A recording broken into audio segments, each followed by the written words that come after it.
Hello guys, welcome back to the new video. Recent గా Apple కి సంబంధించినటువంటి అన్ని ప్రొడక్ట్ ప్రైజెస్ అయితే పెరిగినాయి, కానీ ఐఫోన్ ప్రైజెస్ మాత్రం పెరగలేదు. బట్ ఇప్పుడు ఐఫోన్ ప్రైజెస్ కూడా పెరగబోతున్నాయి. అయితే విషయం ఏంటంటే, మీరు ఇప్పుడు ఐఫోన్ కొందాం అనుకుంటున్నారా లేదా బిగ్ బిలియన్ డేస్ వరకు వెయిట్ చేద్దాం అనుకుంటున్నారా? ఒకవేళ మీరు బిగ్ బిలియన్ డేస్ వరకు వెయిట్ చేస్తాం అనుకుంటే దగ్గరగా 20,000 వరకు మీరు లాస్ అయ్యే అవకాశం ఉంది. మోస్ట్లీ ఇంకొక 1 or 2 వీక్స్ లో ఐఫోన్ ప్రైసెస్ ఖచ్చితంగా ఇంక్రీజ్ అవుతాయి. సో మ్యాటర్ ఏంటి అంటే, జపాన్ లో ఆల్రెడీ యాపిల్ ఐఫోన్స్ మీద 10% ప్రైస్ అయితే హైక్ అయింది. And market analyst, leaks and supply chain ప్రకారంగా చూస్తే ఇండియాలో 20% వరకు ప్రైస్ అయితే ఇంక్రీజ్ అయ్యే ఛాన్స్ ఉంది. ఎందుకు ఇలా అవుతుంది అంటే, గ్లోబల్ మొత్తం ఒకటే ఇష్యూ, ఏఐ వల్ల ర్యామ్స్ స్టోరేజ్ ప్రైస్ అయితే విపరీతంగా ఇంక్రీజ్ అయినాయి. ఈ ఎఫెక్ట్ అనేది అన్ని మొబైల్ బ్రాండ్స్ మీద పడుతుంది.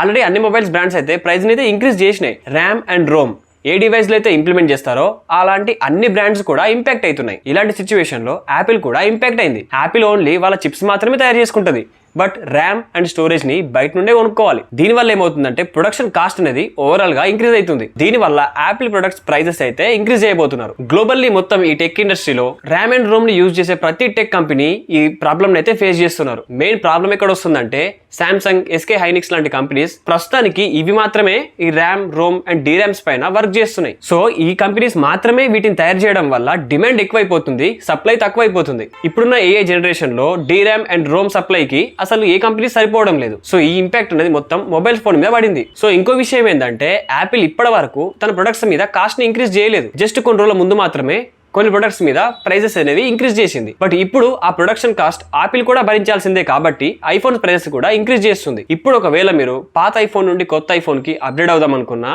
లేకపోతే ఫస్ట్ టైం ఐఫోన్ ని బై చేద్దాం అనుకున్నా, ఇప్పుడే బై చేయండి. The best time to buy A phone అంటే ఎస్టర్డే అని అందరు చెప్తున్నారు. సో మీరు కూడా ఇప్పుడు కొత్త ఐఫోన్ కొందాం అనుకుంటే ఇప్పుడే బై చేసే ప్రయత్నం చేయండి. ఒకవేళ మీరు ఇప్పుడు ఐఫోన్ కొనకపోతే నెక్స్ట్ బిగ్ బిలియన్ డేస్ వరకు, లేకపోతే తర్వాత కొందాం అనుకుంటే ప్రైజెస్ ఎంత వరకు ఇంక్రీజ్ అవుతాయో ఒకసారి ఇప్పుడు చూద్దాం. ఫ్యూచర్ లో ఐఫోన్స్ బేస్ వేరియంట్స్ పైన 20 నుంచి 30,000 మధ్యలో ప్రైస్ అయితే హైక్ అయ్యే ఛాన్స్ ఉంది. ఒకవేళ మీరు pro and pro max series by చేద్దాం అనుకుంటే వాటిపైన 30 నుంచి 45,000 మధ్యలో పెరిగే ఛాన్స్ ఉంది. కొంతమంది అనలిస్టులు ఏం చెప్తున్నారంటే, ఐఫోన్ 18 Pro ప్రైస్ అనేది ఆల్మోస్ట్ 1.7 lakh నుంచి 2 lakhs వరకు వెళ్ళొచ్చంట. బేసికల్లీ ఐఫోన్ మళ్ళీ లగ్జరీ ప్రొడక్ట్ లెక్క మారిపోయింది. ఫైనల్ గా చెప్పొచ్చేది ఏంటంటే, ఒకవేళ మీరు ఐఫోన్ కొనాలనుకుని ఆగి బిగ్ బిలియన్ డేస్ లో కొందామని చూస్తే September 23 ఆ టైంలో బిగ్ బిలియన్ డేస్ రావచ్చు. ఒకవేళ మీరు అప్పటి వరకు ఆగినప్పటికీ కూడా ప్రైజెస్ అనేవి ఇంక్రీజ్ అయితే అప్పుడు డిస్కౌంట్ ప్రైస్ లో ఇప్పుడున్న ప్రైస్ కి రావచ్చు. ఒకవేళ మీరు ఐఫోన్ కొనాలనుకుంటే ఇప్పుడే కొనుక్కోండి.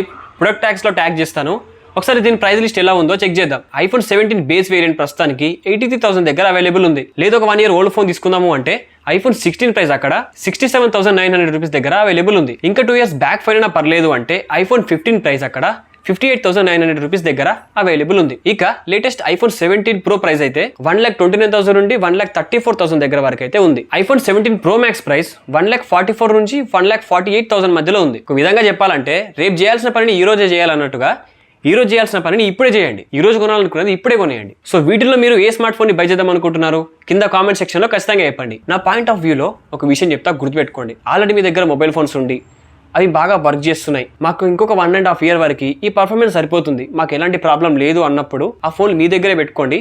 వాటిని అస్సలు అమ్మకండి. ఒకవేళ అప్గ్రేడ్ అవ్వాలనిపిస్తే కొత్త మొబైల్ ఫోన్స్ కొనుక్కోండి, కానీ పాతవి మాత్రం అస్సలు అమ్మకండి. ఓన్లీ మొబైల్ ఫోన్స్ అనే కాదు, ర్యామ్, స్టోరేజ్ దేంట్లో అయితే ఉంటాయో వాటి అన్ని ప్రైజెస్ అనేవి ఇంక్రీజ్ అయితే ఉన్నాయి. ప్రస్తుతం మనం బయటకు వెళ్ళి చూస్తే, నేను రీసెంట్ గా బయటకు వెళ్ళి ఒక ఎస్ఎస్డి బై చేద్దామని చూస్తే, నార్మల్ శాండ్ డిస్క్ ఈ ఎస్ఎస్డి మీకు అందరికి ఐడియా ఉండే ఉంటుంది. ఈ డిస్క్ పైన దగ్గర 8 నుంచి 9,000 ప్రైస్ పెరిగింది. సో ఒకవేళ మీరు ఇలాంటి స్టోరేజ్ కావచ్చు, ఎక్స్టర్నల్ డ్రైవ్స్ కావచ్చు, ర్యామ్స్ కావచ్చు, ఏదైనప్పటికీ ఇప్పుడే కొనుక్కునే ప్రయత్నం చేయండి.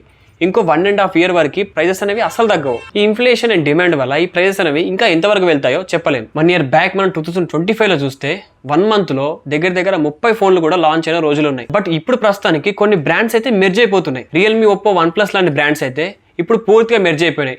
వాళ్ళ R&D మొత్తం కలిసి చేస్తున్నాయి. ఇంకా కొన్ని బ్రాండ్స్ అయితే అసలు మార్కెట్ లో ఉంటాయో లేదో కూడా తెలియడం లేదు. టెక్ ఇండస్ట్రీ రోజు రోజుకి దారుణంగా తయారవుతుంది. ఇప్పుడు నా చేతిలో ఉన్న శాండ్ డిస్క్ 1 TB SSD నేను కొన్నప్పుడు ఇది 11,000 రూపీస్ ఉంది. బట్ ప్రస్తుతానికి అమెజాన్ లో దీని ప్రైస్ 18,000 దగ్గర అవైలబుల్ ఉంది. ఒకవేళ మీరు ఎగ్జాక్ట్లీ ఈ ఎస్ఎస్డీని బై చేయాలంటే కింద లింక్ ఇస్తాను, అక్కడ నుంచి బై చేయండి. మరి చెప్పొచ్చేది ఏంటి అంటే, మీ దగ్గర ఓల్డ్ ల్యాప్టాప్స్ ఉన్నా, ఓల్డ్ పీసీలు ఉన్నా, ఏది ఉన్నప్పటికీ కూడా దాన్ని అమ్మే ప్రయత్నం అసలు చేయకండి. ఇప్పుడు పని అయిపోతుంది, ఇంకో 1.5 year వరకు అప్గ్రేడ్ అవ్వాల్సిన అవసరం లేదు అనిపిస్తే అప్గ్రేడ్ అవ్వకండి. ఇంకో విషయం ఏంటంటే, ప్రస్తుతానికి సోనీ ప్లే స్టేషన్ ప్రైసెస్ కూడా ఇంక్రీజ్ అయిపోయినాయి. OLX లో బట్టి సెకండ్ హ్యాండ్ లో అమ్ముకుంటున్నారు. ఒక విధంగా న్యూ ప్రొడక్ట్స్ కూడా దొరకడం లేదు. సో దీనివల్ల ఈ ప్లే స్టేషన్స్ అవైలబుల్ ఎవరి దగ్గర ఉన్నాయో వాళ్ళు ఏం చేస్తున్నారంటే, డబుల్ ప్రైస్ కూడా అమ్మడానికి ప్రయత్నం చేస్తున్నారు. ఇక మీ దగ్గర ఉన్నటువంటి మొబైల్ ఫోన్స్ కావచ్చు, ల్యాప్టాప్స్ కావచ్చు, పీసీస్ కావచ్చు, ట్యాబ్స్ కావచ్చు, ఏవైనప్పటికీ కూడా ర్యామ్ అండ్ స్టోరేజ్ ఉన్న ఈ డివైసెస్ ని అస్సలు అమ్మే ప్రయత్నం చేయకండి. కొత్తవి కొనాలనుకుంటే ఇప్పుడే కొనుక్కోండి. బంగారానికి ప్రస్తుతానికి ఇప్పుడు ఎంత విలువ ఉందో అంతకంటే ఎక్కువ విలువ ఇప్పుడు ఈ ఎలక్ట్రానిక్స్కి ఉంది. ఆల్రెడీ 1 ఇయర్లో టెక్ ఇండస్ట్రీ 10% వరకు అయితే డౌన్ఫాల్ని చూసింది.